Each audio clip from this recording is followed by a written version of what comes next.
Muy bien, pues de lo que vengo a hablarte hoy es del acompañamiento integral de la salud, ¿vale? Es una propuesta que tengo hecha y es un curso que lo que hago es una integración clínica entre la osteopatía y la PNI, ¿vale? La PNI es la psiconeuroinmunología, ¿vale? Y de esto te voy a hablar ahora. Entonces, para empezar, me voy a presentar un poco. Si no me conoces, yo me llamo Andrés Cuadrado, soy fisioterapeuta, soy osteópata, me he formado en psiconeuroinmunología, hace tiempo hice posturología también y me intereso mucho y me he intentado especializar en el abordaje de los casos de dolor persistente, de patología funcional, problemas funcionales digestivos, problemas funcionales a nivel del aparato locomotor, sistema nervioso, síntomas como el cansancio, la fatiga crónica, ¿sí? En este tipo de patologías y de problemas, ¿vale? He estado muchos años trabajando en la seguridad social, en sanidad pública durante 18 años y desde el año pasado me estoy dedicando más a toda la parte privada, ¿no? A través de consultas y a través de proyectos, formación, programas para pacientes, etcétera. Y además, paralelamente a esto, he creado desde hace ya casi 3 años, no, desde hace 3 años, el podcast El Vitalista, donde lo que hago es compartir, divulgar conocimiento sobre la osteopatía, sobre esta forma de entender la salud y desde un punto de vista vitalista. Sí, que esto ya lo entenderás si entras en la formación y te hablaré más en profundidad de ello, ¿vale? Es un poquito para que veas mi persona, ¿no? Pues desde hace, no lo he dicho, pero desde hace muchos años estoy en consulta privada y esto lo fui compaginando con la sanidad pública, ¿sí? Donde trabajaba y donde tenía mi trabajo principal, y desde hace un tiempo ya pues solo me dedico a esta parte clínica privada, ¿vale? Entonces, ¿qué es AIS, ¿no? ¿Qué es acompañamiento integral de la salud? AIS lo que es un filtrado de muchas cosas, ¿vale? Es lo que hacemos muchos profesionales cuando ya llevamos tiempo trabajando. Lo que hacemos es filtrar y crear o lanzar, ¿no? Nuestro propio modelo, nuestra propia forma de trabajar, ¿vale? Y lo que vengo a presentar aquí en AIS, ¿sí? Es una realidad teórica, una realidad vital, es decir, el cómo he podido entender y recibir, ¿no? Una forma de ver la salud, de ver la vida, pues de muchas otras personas, ¿vale? Una filosofía, es decir, una forma de entender el mundo, de entender la salud, de entender las situaciones, de entender el funcionamiento corporal, porque no todo es conocimiento científico y no todo es fisiología, anatomía, histología, ¿no? Y entender cómo se van interaccionando cada célula, cada proteína, ¿sí? A todos estos niveles que en el curso hablamos ampliamente.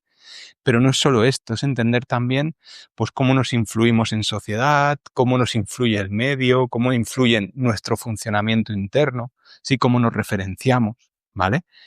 Luego está la realidad clínica, es decir, cuando después de muchos años coges todo este conocimiento y lo pasas a lo que es el día a día con tus pacientes, con las personas que vienen a pedirte ayuda, consejo, a trabajar, ¿no? Pues toda esta realidad clínica y lo que yo quiero transmitir es el aprendizaje que yo he hecho, ¿vale? Todo este engranaje, todo este, pues, relaciones, ¿no? Entender el cuerpo, entender el medio, entender la vida en general y todo esto se acaba convirtiendo en un modelo mental, ¿sí? En un modelo mental que es mi forma de proponerte, ¿no? Y lo que yo he podido aprender, pues, de la osteopatía, de la PNI, de mis pacientes, del trabajo en seguridad social, del trabajo en clínica, ¿vale? Entonces, ¿por qué? ¿No? Acompañamiento integral de la salud, una visión integral de la vida desde la osteopatía y la PNI. ¿Qué es esta integración? ¿Por qué estas dos entidades, no? Un poco porque es mi carrera y el camino que yo he seguido, ¿vale? Yo, en primer lugar, después de haber hecho fisioterapia, posturología, de haber hecho algunos cursos de especialización dentro de la propia fisioterapia y ver que me faltaban respuestas, ¿sí? Ver que me faltaba y me siguen faltando, ¿no? Cosas o conocimiento o experiencia para afrontar la realidad de muchas personas que piden ayuda, ¿vale? Pues yo opté por seguir el camino de la osteopatía, ¿bien?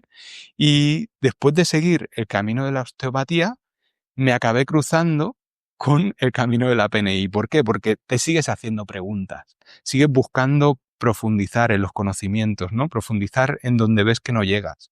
Y con la osteopatía, pues luego me encontré la PNI y lo que he podido hacer y lo que hice en 2022, cuando acabé de formarme en psiconeuroinmunología, fue decir, hostia, con todo esto, con una realidad clínica que a veces trabajas por lo que vas adquiriendo, por automatismos, ¿no? Que tenemos muchos profesionales, lo que hice fue, hostia, voy a pararme, voy a dejar de formarme haciendo cursos y vamos a integrar todo esto.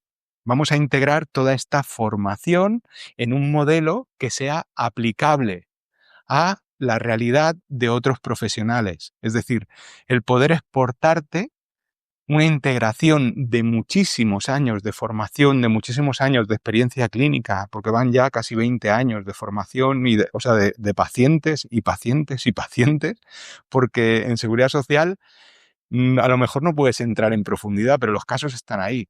Y siempre me he interesado por intentar entender a mis pacientes, por intentar ayudar en lo máximo posible, ¿vale? Y esa realidad es la que quiero exponer y la que te presento, ¿vale?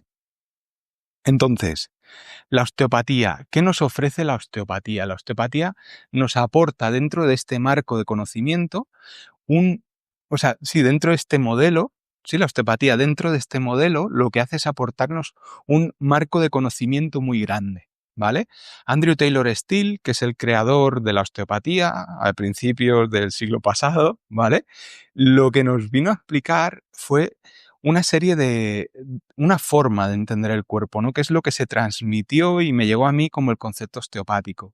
Aquello de que la estructura, la posición, la forma del cuerpo afecta a las funciones y que las funciones se ven afectadas por la propia estructura. Es decir, si yo mejoro el funcionamiento corporal, la estructura se va a poder remodelar o va a poder ir en una dirección y al revés. Si yo trabajo sobre la estructura o corregimos, cambiamos tensiones, cambiamos propiedades, ¿no? Con trabajo manual, con ejercicio, con cambios de hábitos, lo que conseguimos es que cambie, haya una interacción, ¿no? También nos decía Steele que el cuerpo es una globalidad, es decir, que de esto nos vamos a hinchar en el curso, ¿no? Que lo que afecta al sistema musculoesquelético o a una articulación repercute en el resto del organismo y al revés, el resto del organismo repercute en esa articulación. Y esto es una realidad que Steele nos transmitió y que la integramos en este marco de conocimiento, ¿vale? También nos hablaba Steele de que la sangre, los fluidos, los impulsos nerviosos tienen que llegar a los tejidos y luego el cuerpo ha de poder drenarlo a través del sistema venoso, del sistema linfático. Y esto es algo que en osteopatía valoramos cuando exploramos el tejido, cuando vemos la movilidad, la temperatura, la densidad. Sí, son cosas que valoramos y que iremos hablando dentro del curso, ¿vale? Me he dejado un principio de Steele, pero porque luego te voy a hablar en profundidad de él, ¿vale? Nos permite también la osteopatía integrar todas las funciones corporales, ¿sí? Todas, es decir, cómo vemos, cómo integramos los sentidos, cómo escuchamos, todo esto repercute en el tono muscular, repercute en la acción glandular, la actividad cardíaca repercute sobre el sistema nervioso sobre la actividad digestiva, el digestivo sobre la musculatura, pero todo está interaccionado, ¿no? Entender desde el punto de vista biomecánico, bioquímico, emocional, ¿sí? Entender a todos estos niveles. Lo que además ofrece la osteopatía es el abordaje integral desde la terapia manual, ¿sí?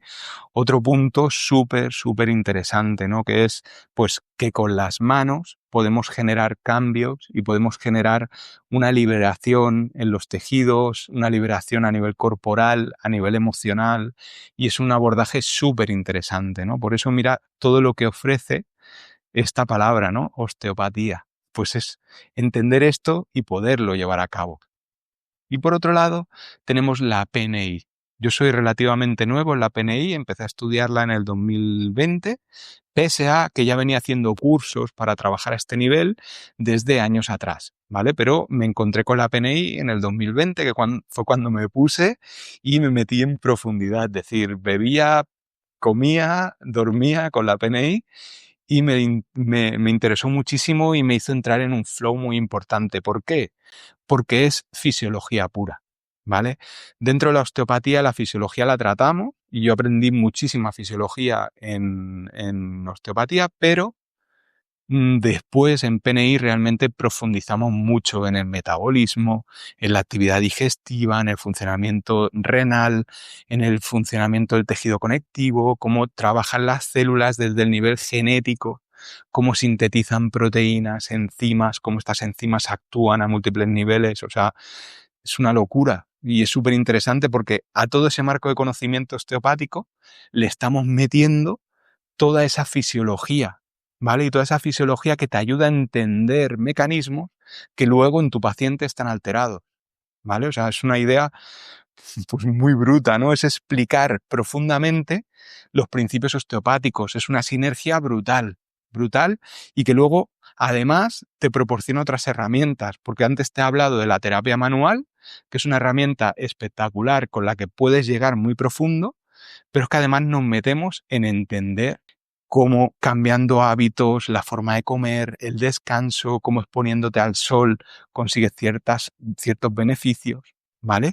Y esto es algo súper, súper interesante que nos ofrece la PNI y la osteopatía, ¿vale? Muy bien. Entonces, voy a entrar de nuevo en el marco de conocimiento que nos propone Andrew Taylor Still y que nos propone la osteopatía. Y él nos decía, esto es una frase suya que decía, find it, fix it and leave alone. ¿Sí? Y lo que viene a decir es, encuéntralo, arréglalo y déjalo solo. Y esto es una máxima cuando trabajamos con personas, cuando trabajamos con pacientes. ¿Por qué? Porque todo el mundo lo que hace es eso. Sí, o sea, la práctica médica se basa en esto también, en buscar el problema, intentar arreglarlo y dejar que cure. Cuando un médico te opera, ¿qué está haciendo? Ha detectado el problema, el diagnóstico, por así decir, lo ha arreglado y a partir de ahí el cuerpo va a funcionar y va a dejar ir y va a hacer que se arregle, ¿no? El principio que me he dejado de Still. Te dije la estructura y la función, el impulso nervioso, los líquidos, la sangre, los fluidos, tienen que llegar y poder drenarse, y hablé de la globalidad. Pero hay el cuarto principio, el que yo denomino el cuarto principio de la osteopatía, que es el déjalo ir. Déjalo que si todo está funcionando y todo ha vuelto y se ha generado una libertad, a partir de ahí dejemos que fluya, ¿vale? Dejemos que fluya, ¿por qué? Porque el cuerpo tiene esa capacidad, que es lo que te quiero explicar ahora, ¿vale? Entonces, encuéntralo es, busca en todo el individuo, busca en todo el ser humano esas funciones o esas alteraciones estructurales que nos están llevando a que el cuerpo esté mal funcionando, ¿vale? Búscalo, busca dónde están alteradas las funciones, cómo está a nivel digestivo, cómo va el descanso, la energía, qué pasa en el cuerpo, por qué no se mueve aquí, si hay más densidad en un sitio, por qué, con qué puede estar relacionado, ¿sí? Si se relaciona con los síntomas, si no, búscalo. Eso es el gran trabajo a hacer en la exploración y en la anamnesis, ¿no? Luego viene, fíjalo, arréglalo. Con las herramientas que dispones, trabaja al nivel que sea, ¿no? Y libera, y a partir de aquí facilita, lo que te he dicho, la llegada de fluidos y de información, facilita la salida de aferencias, ¿no? Que llegue la información de la periferia a nivel central y de los desechos metabólicos, ¿vale? Y, por último, entender que la estructura y la función estarían interrelacionadas. Y con todo esto, aquí viene un poco la magia de la osteopatía y por lo que yo creo que el vitalismo y la osteopatía no están bien entendidas en Occidente. ¿Sí? No están bien entendidas. ¿Por qué? Porque el déjalo solo, es decir, yo actúo y dejar que pase y entender que el cuerpo es el que cura realmente, ¿no? La inflamación, los mecanismos que tiene el propio cuerpo, muchos de los problemas que tenemos son síntomas de intentos de curación que hace el cuerpo. La fiebre, la resistencia a la insulina. Sí, hay muchos mecanismos que tenemos que son el propio cuerpo intentando trabajar, ¿no? Y entonces, ese déjalo solo es un poco, yo creo, lo que más choca, ¿no? Porque es como, sí, trabajo y ahora que se cure, ¿no? Y esta idea no acaba de calar y se ve un poco como esotérica, ¿no? Y es lo que yo te quiero hablar, es lo que creo que aporta, una de las cosas que aporta el vitalismo a esta forma de entender la vida y de entender la salud, ¿no? Y esta forma maravillosa de entender la vida y la salud. Vamos a entrar ahora en la fuerza innata, ¿no? La fuerza innata, ¿a qué te recuerda? ¿No? Al Leave Alone, déjalo ir, y me recuerda un poco, que por eso lo pongo en esta diapositiva, aquello que ves en las películas antiguas, recemos para que cure, ¿no? Y Dios dirá, ¿no? O Dios proveerá, que se decía, ¿no? Lo que la fe cristiana. Y no es eso. O sea, no es eso. Hay algo mucho, mucho más profundo y a lo que me gustaría llegar en esta presentación de media horita que te voy a hacer, ¿vale? El cuerpo humano como tal es un engranaje brutal. Es un engranaje brutal y si tú puedes estudiarlo, esto en algún capítulo del podcast lo explico, ¿no? Si tú puedes verlo desde lo macro hasta lo atómico, hasta lo mínimo, tenemos que es un engranaje de ¿qué? De sistemas, sistema musculoesquelético, sistema digestivo, sistema nervioso, endocrino, inmunitario. Sí, todos estos sistemas que estudiamos y que intentamos dividir los profesionales sanitarios para poder tratar, y está muy bien, pero si vas viendo en profundidad, estos sistemas están formados por órganos, como el hígado, el estómago, los músculos, el cerebelo, sí, las amígdalas, sí, tenemos múltiples órganos que, ¿de qué están formados? De tejidos. Están formados de células que ejercen diferentes funciones y un entorno celular, que es lo que llamamos la matriz extracelular, donde podemos encontrar pues fibras, algunos glúcidos, proteínas de diferentes tipos que forman estas fibras, ¿sí? Y que dan cohesión, porque las células no podrían estar navegando solas por ahí, sino que deben estar cohesionadas con este tejido, ¿no? Formando diferentes tipos de tejidos, como el muscular, el hepático, la piel, ¿sí? Y es en estos tejidos, que ya lo he dicho, que encontramos células, ¿vale? Y las células es un punto de pivotaje brutal. Aquí te lo voy diciendo: sistemas, órganos, tejidos, células. Las células son los verdaderos habitantes de nuestro cuerpo. Esos motores de vida que viven dentro de nosotros. ¿Bien? ¿Y qué es lo que hacen? Las células realmente son, para mí, el punto de pivotaje entre lo macro, porque podemos entender la actividad muscular con las células y podemos entender la actividad atómica dentro del cuerpo y molecular, que son los siguientes niveles, ¿sí? Con los átomos, ¿vale? Es decir, las células tienen la capacidad de generar funciones o que nos permiten entender cómo se generan funciones, pues como la absorción intestinal, la secreción de ácido clorhídrico, la contracción muscular, el impulso nervioso, y todo esto lo hacen trabajando con los átomos y las moléculas, inyectando ATP, ¿sí? Haciendo esa hidrólisis del ATP, ¿sí? Por ejemplo, ¿no? El segregar ciertas proteínas, ciertos enzimas para que disuelvan unas grasas y empiecen a generar una cascada inflamatoria, ¿sí? O tener la capacidad de tamponar sustancias tóxicas para que puedan ser eliminadas. Y esto lo está haciendo a nivel atómico, a nivel molecular, y genera una función a nivel macroscópico. Seguimos. Entonces, ¿qué pasa? ¿Qué hay? O sea, ¿con qué juegan las células? Cuando digo que jugamos a nivel atómico, no están jugando con canicas, ¿vale? Es decir, no es cojo una canica que es un átomo de hidrógeno y lo pongo aquí para luego coger un átomo de carbono y enlazarlo aquí con un hidrógeno y un nitrógeno. No es eso, no hacen eso. O sea, lo que están haciendo es mover energía. Los átomos no dejan de ser bolas de energía brutal. Los electrones van pasando de una capa a otra, soltando luz, soltando energía, soltando calor, y esto lo recogen las células, trabajan con ello, con esos enlaces. O sea, estamos hablando de un nivel profundísimo, ¿vale? ¿Y qué se mueve a este nivel? ¿Qué hay en el nivel subatómico? ¿Vale? Y aquí viene donde vamos a enlazar con otro tema que es brutal.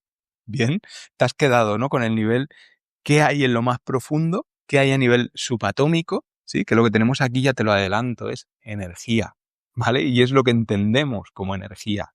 Es una fuerza que se halla en el movimiento de los electrones, en las cargas atómicas, ¿no? Todas esas fuerzas que se describen en física.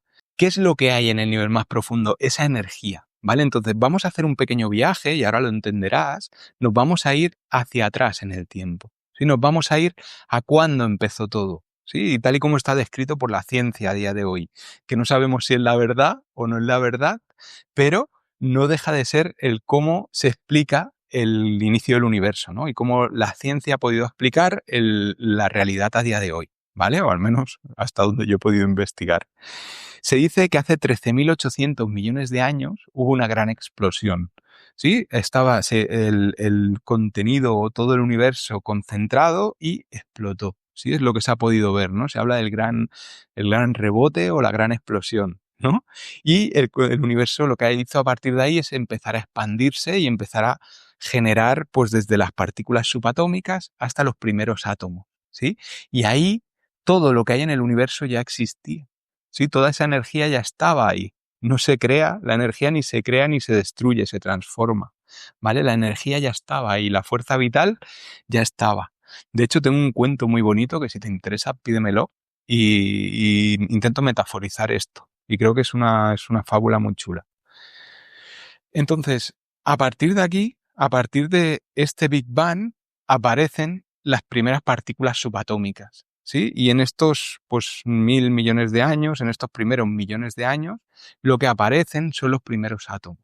Al formarse estas partículas subatómicas y relacionarse, empezar a combinarse, aparecen los primeros núcleos con los primeros electrones y esos primeros átomos que empezaron a crearse en el universo, ¿no? La energía formando materia. Y todo esto se fue relacionando, ¿sí? Durante los primeros cientos de millones de años empezó a encenderse el universo, esas primeras luces. Y esas primeras luces no es más que la formación de helio y los diferentes núcleos, o sea, los diferentes elementos de la tabla periódica que se construyen en las estrellas, ¿vale? El Sol no deja de ser una fábrica de helio, que cuando acabe el hidrógeno que tienes, se acabará, se fundirá y empezará a crear pues otros elementos, ¿no? Y así es como se dice que luego pasará a ser un gigante rojo. Y en las estrellas, hasta que explotan, ¿vale? Lo que se forman son átomos cada vez más pesados hasta el hierro, ¿sí? Hasta el hierro en la tabla periódica se forma en las estrellas, ¿vale? Y a este nivel, ¿qué tenemos? La formación de átomos. A partir de ahí, lo que pasa es que estos átomos, que son una acumulación de energía, lo que empezó a hacer es interrelacionarse entre ellos. Y esa interrelación lleva luego con la explosión de estrellas a la formación de átomos cada vez más grandes. Y durante esos primeros 1.000 millones de años, lo que he podido investigar es que se empezaron a formar los primeros protoplanetas, ¿vale? Primeros protoplanetas que no son iguales que el que tenemos hoy en día y sobre el que vivimos. ¿Bien?